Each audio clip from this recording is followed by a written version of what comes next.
繼續都係2025年嘅爆 MC 啊，咁嚟第31條啦，咁 which is 一條我都幾中意嘅題目啦，咁我都係關於現今嘅社會一啲都市人嘅疾病啦，咁一齊望一望條題目先。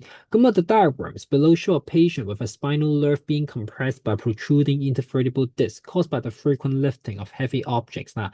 咁啊，即係話以下呢幅圖咧就顯示緊一個病人啦，佢個脊椎嘅一啲神經啦，俾人 compress，俾人壓住咗，咁 due to 啲乜嘢咧？就係個 protruding intervertebral disc，即係我哋嘅椎間盤突出啦。咁啊個原因就係因為佢成日都拎啲重嘢啦。咁啊椎間盤突出啦，其實喺現今社會其實係非常之普遍啦。咁啊通常嘅原因，咁佢都講咗啦，即係可能你突然間啦、不停啊、長期咁樣拎啲重嘢啦，有機會令到你嘅椎間盤突出啦。咁啊另外一個好常見嘅原因咧，就係一啲都市人啦，尤其是啲 office 嘅人啦，經常坐啦，坐得太多咧。其實都會令到你個椎間盤向前傾啦，咁 which 就係你而家呢幅圖見到嘅嘢啦。咁啊，你見到呢幅圖啦嘅 protruding intervertebral disc 啦，呢嚿嘢咧就突咗出嚟喎，咁所以壓住咗個神經，壓住咗個 spinal nerve 咁樣啦。咁呢個亦都係我哋平時即係椎間盤突出嘅一個好常見嘅原因，亦都個方法啦。咁其實我之前一啲短片啦都有提及過啦。其實日常生活入面，我哋不停都會可能會經歷一啲腰骨痛啦。咁椎間盤突出都係其中一個常見嘅腰骨痛嘅一個特徵嚟嘅。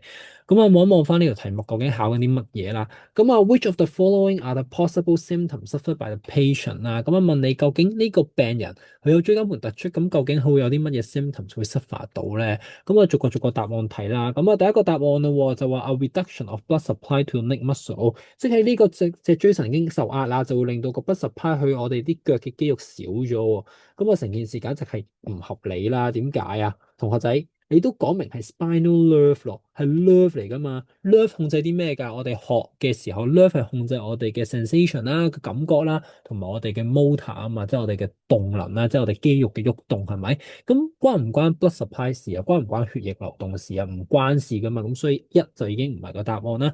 咁你知道一唔係個答案嘅話，其實好明顯嘅答案就係得翻 C 嘅啫，係咪？咁啊，不過我哋都望一望埋二三啦，確保自己嘅答案一定係萬無一失啊嘛，係咪？咁頭先都講過啦，spinal nerve 係關於我哋嘅 sensation 啦，關於我哋嘅 motor 啦，係咪？咁所以自然二嗰個都係成立嘅咯，因為你壓住咗個 spinal nerve，所以就會有 loss of sensation 嘅出現啦，係咪？正確啦。咁啊三啦，the weakening of muscle strength in the leg，咁壓住咗我哋嘅 motor neuron，我哋嘅一啲動嘅神經入面嘅時候，咁我哋壓住咗我哋控制肌肉嘅一啲神經嘅時候，咁就自然肌肉發唔到力啦。